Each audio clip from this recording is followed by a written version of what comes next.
MCX daily research पर आपका स्वागत है फ्रेंड। ये वीडियो क्रूड ऑयल और नेचुरल गैस की रहेगी और क्रूड ऑयल और नेचुरल गैस के वीकली जो हमारे टारगेट होंगे, जो हम चैनल के ऊपर अपडेट करते हैं, देखिएगा। आपको रिस्क और रिवार्ड के हिसाब से अपनी ट्रेड खुद मैच करनी है। ये ओनली लर्निंग पर्पज के लिए रहेगी वीडियो फ्रेंड। चलते हैं। तो क्रूड ऑयल में देखिए, जो ये फ्राइडे की वीडियो का टारगेट आपको दिया नहीं, कुछ लेवल हमने ड्रॉ करके रखे थे। अप साइड में सिग्नल था, क्योंकि अप साइड में जो ट्रेंड लाइन आ रही वो ब्रेक आउट हमें दे चुकी थी, तो तेजी का सिनेरियो था। और तेजी इसी कैंडल से, इसी रेंज से हमें तेजी का सिनेरियो मिला हुआ था दोबारा। और आपको ये टारगेट, पहला टारगेट हमारा था 62.35 की तरफ का, वो अचीव हुआ। उसके ऊपर जैसे ही संभलता दोबारा प्राइस, तो आपको 62.88 के ऊपर भी क्रूड ऑयल जाता हुआ नजर आया। यानी कि जो टारगेट थे वो अचीव हुए हैं फ्राइडे वाले। तो अभी मंडे से क्या टारगेट रहने वाले हैं क्रूड ऑयल के फ्रेंड, देखिए। चार्ट को थोड़ा सा बड़ा कर लेता हूँ और वीडियो को आपको ध्यान से देखना है। जो भी कुछ बताया जाए, ये नहीं है मैंने जो बताया जा रहा है उसको अच्छे से वॉच करके तभी अपना हिसाब लें, आपको किस दिशा में बैठना है। तो फ्रेंड, जो मेरा अनुमान है, क्रूड ऑयल अभी तेजी में है। तेजी में क्यों है, एक बार ये बता दूं आपको। चार्ट को फिर से छोटा कर लेता हूं। देखिएगा, ये जो स्विंग लो है ये यहाँ पर था, इसके करीब तक दोबारा में देखिए ये स्विंग लो है, दोबारा यहीं तक प्राइस गिरता हुआ नजर आया है इसका और क्रूड का। यहाँ पर प्राइस गिरने के बाद दोबारा अप साइड इसी सपोर्ट से बढ़ी है, तो हो सकता है ये प्राइस आपको वापस से कम 6600 के करीब जाता हुआ नजर आए फ्रेंड। लेकिन उसके ऊपर भी हो सकता है, इस स्विंग के ऊपर भी निकल जाए, 6730 के ऊपर भी दोबारा निकले। तो ये जो सिनेरियो है, ये किस हिसाब से हमें लेकर के चलना है, क्या सीधे तेजी में ही बने रहें या फिर मंडे को हमें अलग रणनीति बना करके चलना है क्रूड के लिए, वो बताने का प्रयास करूंगा फ्रेंड। तो चार्ट को एक बार अच्छे से समझिएगा। यहाँ पर जो क्रूड का अगला लेवल निकल रहा है इस रेंज में, तो ये है 63.35। 63.35 के ऊपर अगर आपको 15 मिनट की क्लोजिंग मिलती है, ठीक है फ्रेंड, 63.35 के ऊपर 15 मिनट की क्लोजिंग मिले, तो समझ जाना फिर जो ये प्राइस है ये कंटिन्यू अपसाइड में ही आपको ट्रैवल करता हुआ नजर आएगा। 6600 और 6700 की तरफ भी बढ़ता हुआ नजर आएगा। तो अभी के लिए हाँ, एक बार ये रेंज है जो 63.35 के ऊपर 15 मिनट की क्लोजिंग मिलने पर वापिस आपको एक बार 6400 के ऊपर टारगेट रखना है, फर्स्ट टारगेट। और उसके ऊपर सस्टेन होते ही आपको 6600 6750 की तरफ प्राइस कंटिन्यू बढ़ता हुआ नजर आएगा। ये बुलिश सिग्नल रहेगा क्रूड ऑयल का फ्रेंड। सेल साइड में कहाँ से एंट्री बनानी है, अगर हमारे अगेंस्ट क्रूड ऑयल का प्राइस चलता है तो उसको कैसे जानेंगे कि प्राइस अगेंस्ट हो चुका है। तो उसके लिए फ्रेंड देखिएगा, ये यहाँ पर मैं एक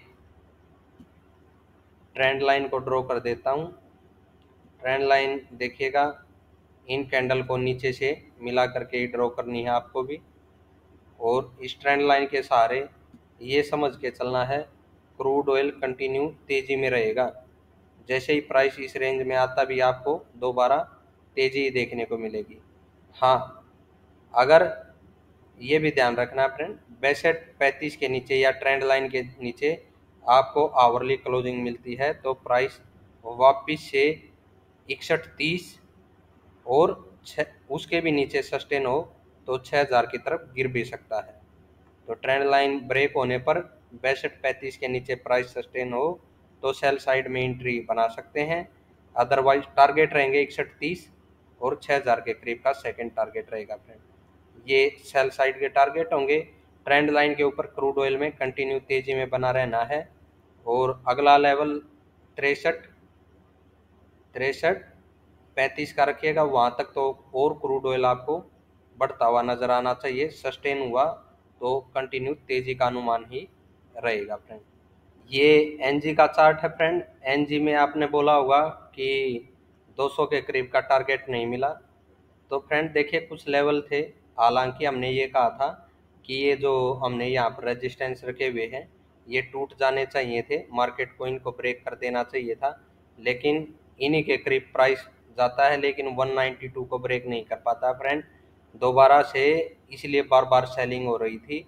और 180 के नीचे यहाँ पर सिग्नल मिल चुका था पिछले वीक में ही कि मार्केट नीचे रहने का प्रयास करेगी, लेकिन तेजी में पहले सिग्नल मिला था इसलिए दोबारा उसी रेंज तक बढ़ी और फिर से इसे ब्रेक न कर पाने की वजह से गिरावट हुई फ्रेंड। गिरावट एक्सपायरी की वजह से भी लगा सकते हैं और अभी भी नेचुरल गैस लेवल पर आ चुकी है। इसके नीचे 168 के नीचे अगर आपको आवरली कैंडल की क्लोजिंग मिलती है तो फिर डरने की ज़रूरत है फ्रेंड, यानी कि सिल्वर में हो सकता है दोबारा 161 या 159 को भी ब्रेक कर 144 की तरफ निकल जाए। ठीक है, डरने की ज़रूरत है, लेकिन जब तक 168 के ऊपर है, यानी कि इसके नीचे हमें आवरली कैंडल की क्लोजिंग नहीं मिलती और नई प्राइस ब्रेक होता है, तब तक हम तेज़ी में बने रहने का अनुमान लेकर के चल सकते हैं सिल्वर में।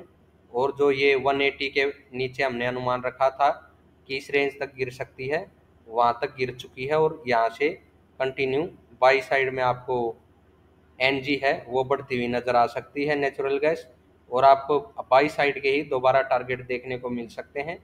इस बार की तेजी में आपको 192 का प्राइस ब्रेक होता हुआ नज़र आ सकता है, ये ब्रेक होना चाहिए फ्रेंड, और आपको 200 के ऊपर का टारगेट मिलना चाहिए।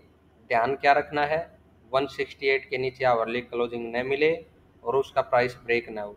अगर 68 के नीचे प्राइस निकले भी, डाउन भी आए, क्लोजिंग आपको अपसाइड में मिलनी चाहिए और रेड कैंडल यहाँ पर बनती भी है उसका प्राइस ब्रेक ना हो, बस इस चीज़ का ध्यान रखना है।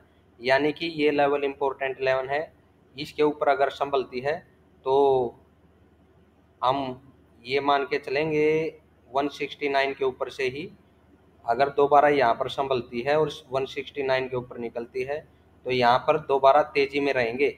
जिनके टारगेट आपको रखने हैं 180 के तरफ का पहला टारगेट और 90 की तरफ का सेकंड टारगेट, ये तो रहेंगे, लेकिन आपको मैंने बताया है एनजी आपको 200 की तरफ भी बढ़ती हुई नजर आ सकती है। तो ये एनजी के टारगेट है, सेल साइड में इसके नीचे जाना जरूरी है फ्रेंड।